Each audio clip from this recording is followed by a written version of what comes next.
Hello and welcome to another edition of Son of Kaiju Review. I'm Protomet. I'm Tank. And today we will be taking a look at Destroy All Monsters. Really? Yes. Okay. But not that Destroy All Monsters. Or that one, but rather the Godzilla one. Yeah, there have been a few Destroy All Monster things out there. Yeah, there has been. But all those are just ripping off Godzilla. That's pretty much true. And this movie is set in the far-flung future year of 1999. 99? I can't wait. Remember when we were in 99? Nope. Me neither. I think Digimon was out, so it must have been pretty awesome. Okay, yeah. The movie starts off by explaining how Ogasawara Island has basically become Monster Land because humans somehow managed to corral all the kaiju on Earth and just put them on that one island. Yeah, they did, somehow. With science. To be fair, this is the far-flung future year of 1999, so who knows what kind of technology we'll have by then. I don't know. Prince made a song about it, so it must be good. Yeah. Which is weird considering that, according to this movie, it was a pretty bad time in general. But that was less because of humans and more because of the aliens. Yep. So the movie starts out on the island of misfit toys. I am not going to correct you. Because I want to see where this is going.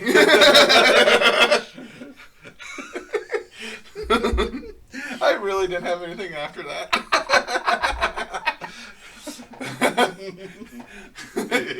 Not even the plot, because I don't even have that.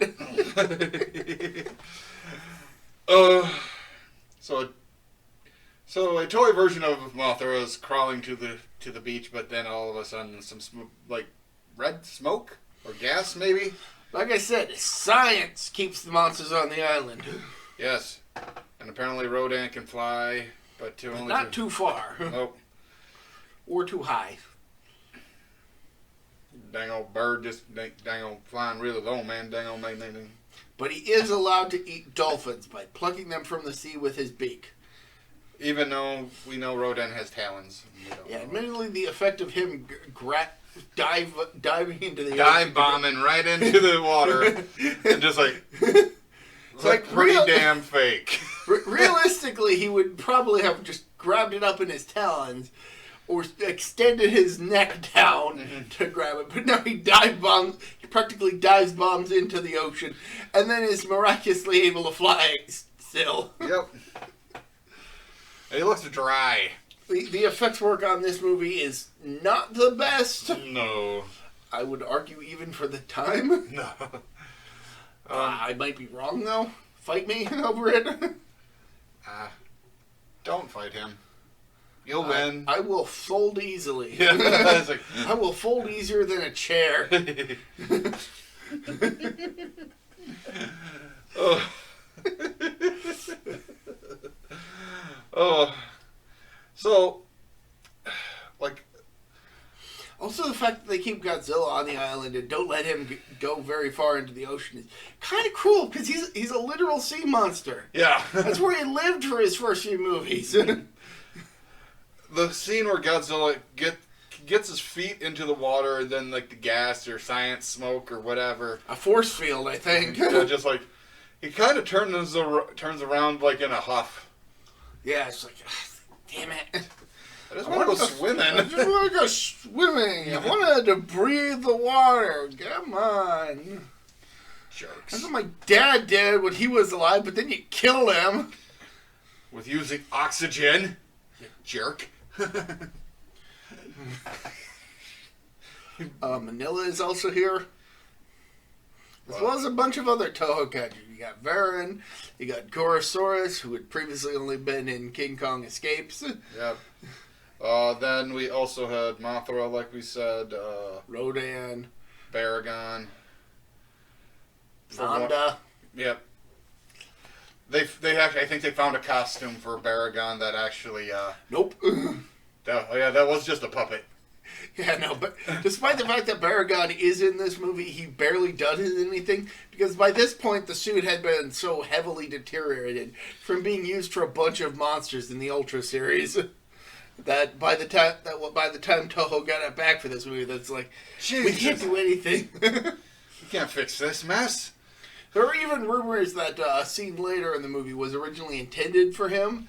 Coming out of the... It was supposed to be him coming out of the ground and knocking over that building instead of Gorosaurus. But that might just be a rumor, and it might just have been Gorosaurus' Yeah. intention for the... Never knew he knew how to burrow.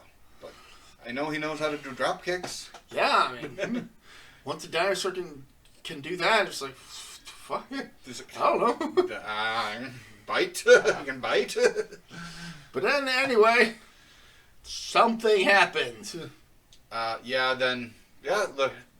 monsters just randomly start destroying different places on the Earth.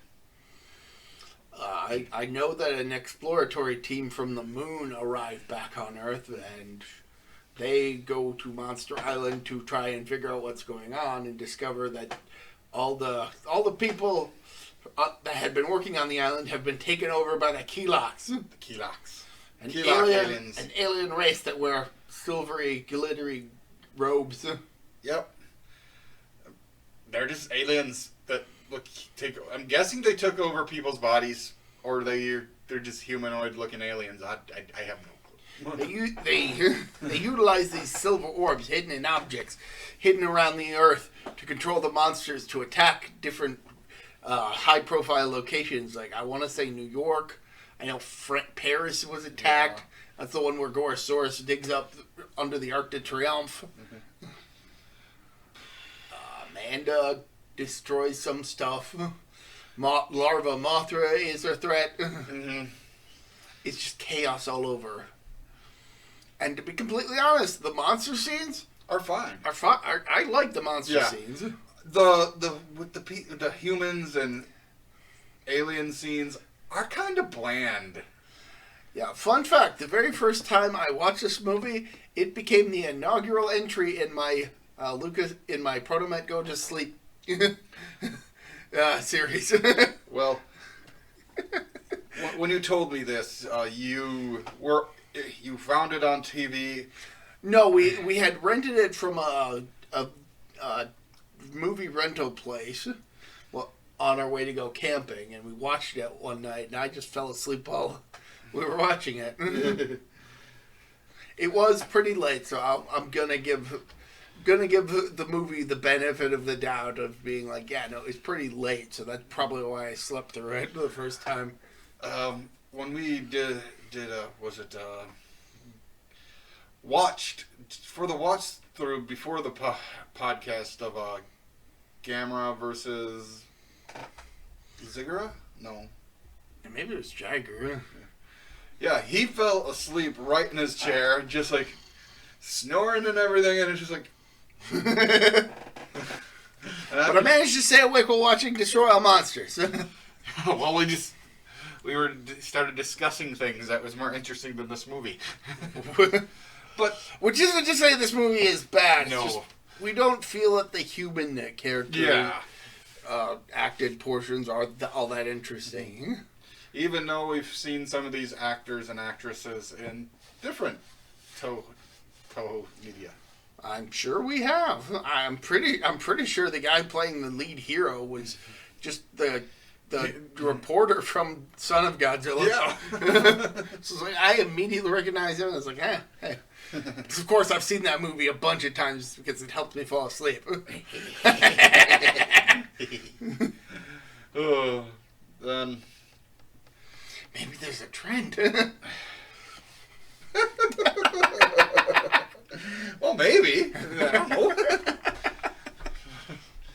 know. So this, like we said, the monster scenes are fun.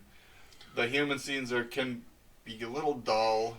I know at one point they are talking with one of the humans that are being controlled by the Keloks, and the guy jumps out of a window. and his Keylok-controlled partners come to abscond with the body, but they manage to.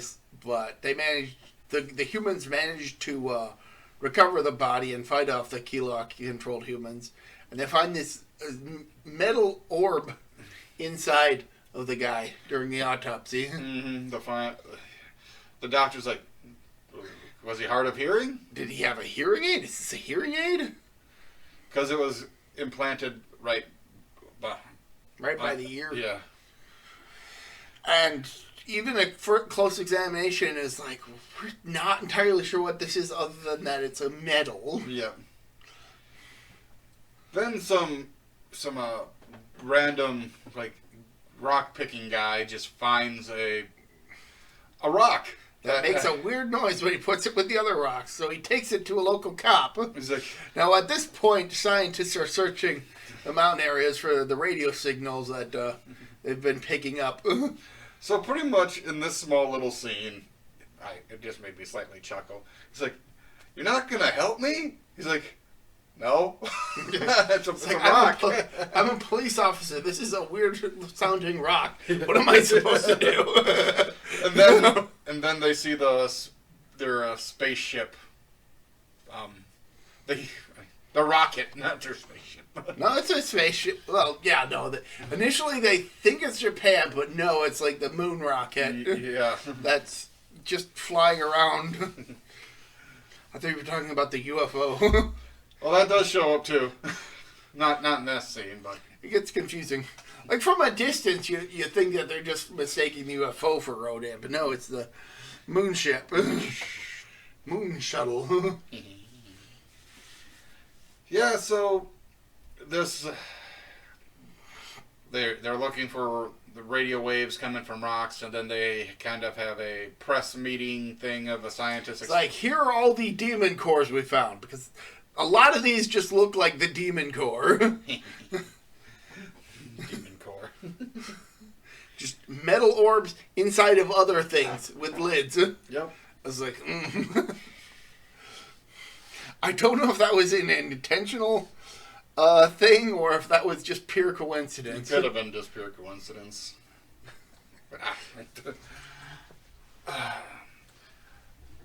So they run into the Keylok, one of the humans that are being controlled by the Keylok, and she tries to say they want to make peace with the humans and stuff like, or live. And then she and the lead hero, who is, I guess, her boyfriend or something, tears off one of her earrings, which knocks her out, and then they realize, oh shit, this is what's controlling her. Also, we should probably do something about your bloody ear now. Yeah, just like... But we're not on screen. We're not going to deal with that. You're just going to be bleeding out this entire time. It's just an earlobe. It's fine. It's nothing fatal. But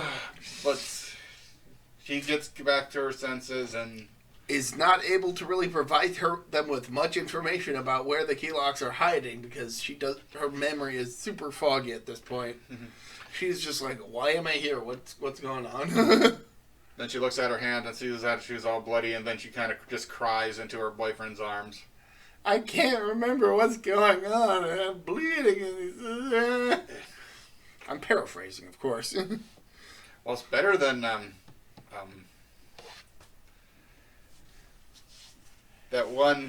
that very badly dubbed white woman.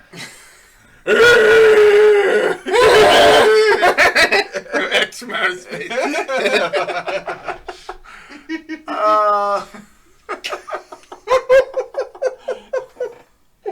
Oh, Jesus Christ. That's a terrible film.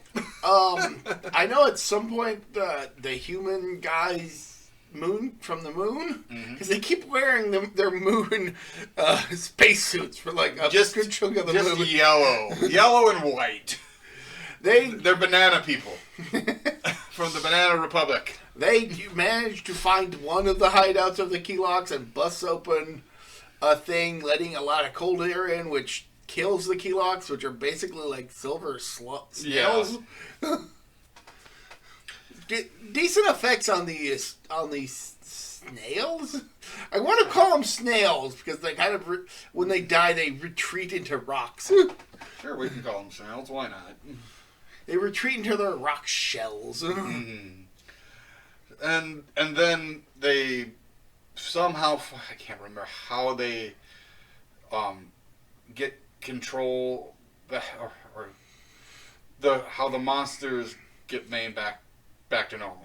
From what I could tell, the orbs that they found were basically transmitters that were controlling the monsters, but they only had such a radius. Oh, okay. So when so many of them were collected in like one location, the Keloks had lost their ability to effectively control the monsters. Then a firebird just randomly starts flying around. A fire dragon. I guess some ultimatum is made and somehow conveyed to the Kaiju because they start all just getting together for a big brawl. That's going to go down. Kind of reminds me of the yokai war. But the yokai, they thought it was just a party. It's weird because they're like commentators announcing the entrances of the various monsters as they show up. Yep. Like they're sports commentators. Yep. They show Manila coming, and then their Godzilla's behind him. Then we got Rodan in the background. Background of what? This is not a set or a painting. This is just... Are you acknowledging that you're a film? What's going on? Mothra shows up. Varen is there. The puppet of Baragon. She's kind of there off in the distance. Kamakuris is there. Like, pretty much all the kaijus from the island show up in this one spot to, at some point, just get their butts kicked by King Ghidorah. Who shows up because he's summoned by the Keloks, which kind of, even further reduces Ghidorah's threat as just a space monster. Because this is the second time in the series, the third or fourth canonically, where he's just controlled by aliens. Yeah. Yeah, like, I believe it's... In terms of release, it's the second time, but if we're talking, like, his appearance in Godzilla vs. Gigan and Zone Fighter, then yeah, this is the fourth time that he's controlled by aliens. I think it's the weak brain part. The weak brain. It's Kevin. It's Kevin's fault.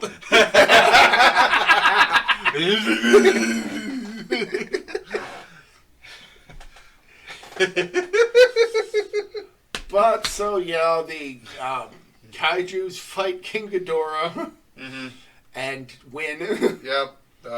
With Manila delivering the killing smoke ring. The killing smoke ring that took to the main head. Then there's like an earthquake and Ghidorah falls into a hole in Earth. And then the fire dragon shows up and some stuff happens and the humans realize that it's not actually a monster. It's just the Kelok spaceship. Yep. Covered in fire. So they chase him with the moon ship, and the Kelok's ship lands on top of the moon ship, and then they have to do some weird trick or something to actually take it off, and the momentum makes it fall to Earth. Yeah, at some point in the movie, the humans go back to Earth or back to the moon because that's where the control signals are coming from. That's probably how they managed to wrest control of the monsters from the Keloks. I wasn't really paying too much attention. Then Godzilla shows up to their main hideout. Yep, and just kicks it in, and then kicks the wall down, and that kills the Keloks. No, he does have an atomic breath. Well, it kills some of them. It kills some of them and kills off the rest. Yeah. And then the movie ends. And it's not just the Keloks themselves, but also the humans that the Keloks are controlling. Yeah. They all die and turn into the slug silver snails. Snail. And then the movie ends. Yep. there are worse in the Godzilla series, but this one's I can definitely understand why people love this movie. Mm-hmm. But for me, it's certainly not because of the human plot. Yeah. I'm not saying that the human plot is bad. I just find it dull and boring. Mm-hmm. Probably because it's basically Invasion of Astro Monster minus the pretext of the aliens being good. Yeah, that's pretty much it. Let's see. This movie would effectively be remade in 2004 as Final Wars. They did. They did.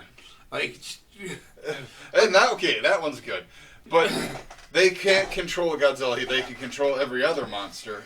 No, like they can't control Godzilla, Mothra, or like it's not a straight remake. There are definitely a lot of differences between the two films. Yeah, but if we're talking like in the broad strokes of aliens take control of monsters to conquer Earth, that is just destroy all monsters. Yep.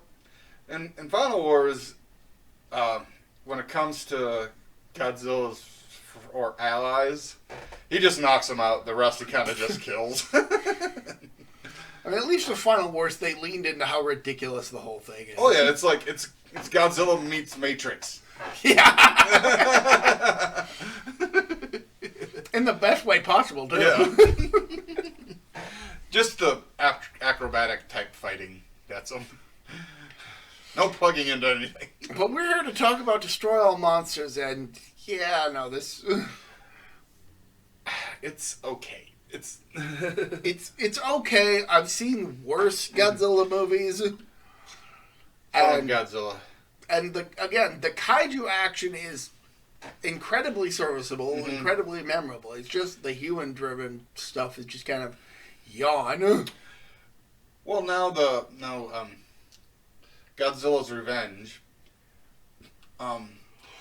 After reading the script thing, what it could have been, that could have been a good movie from the Big Book of Kaiju. Yeah, I'm trying to remember if we've actually covered that one yet or not. I think we have, but we'd have to go back and look. Yeah, we did, because we did it downstairs. Okay. Yeah, I vaguely recall it. I just couldn't recall specifically. We've done this so many times. Yeah, we have. I guess I really don't have any much more to say.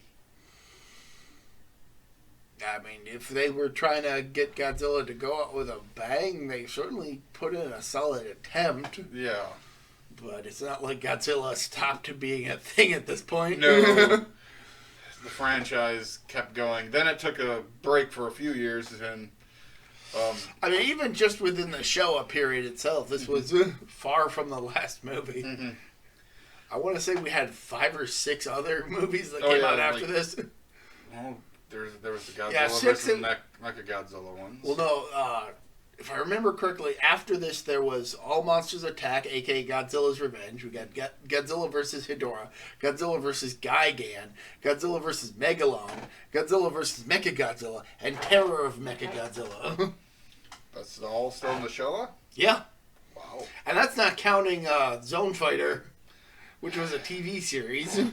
So Godzilla was still around for a good long while. Yeah, he was.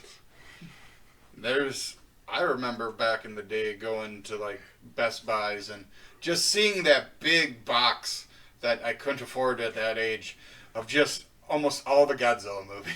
Yeah, I know I had a bunch of Godzilla movies on VHS, and Destroy All Monsters was not one of them, unfortunately. I think my opinion of this movie would probably be better if I had watched it as a kid instead of only really first seeing it as an adult. Despite my attempt to watch it when I was younger. But what? You got tired? I got tired. I fell asleep. You did a bodily function where you just...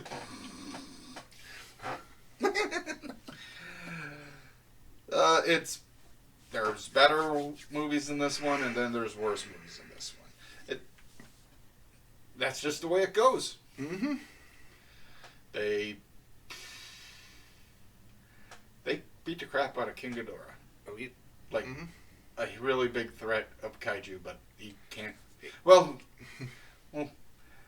before that, before this, he got his butt kicked by Godzilla and Rodan. Mothra had to finally convince them after he got beat up. Yeah, he got his ass kicked by two monsters after getting his ass kicked by 3 monsters. Yep. Like by the time when you get a whole island full of monsters kicking his ass, he kind of loses any and all sense of threat. Yep. It was like then later series, Godzilla takes him down simply by himself. Yeah. But he gets different atomic breaths and shit. So also, those are alternate continuities that don't accept Ghidorah's initial appearance in their canon. So then we get GMK, where he's actually a good guy, which we have covered before. Yeah.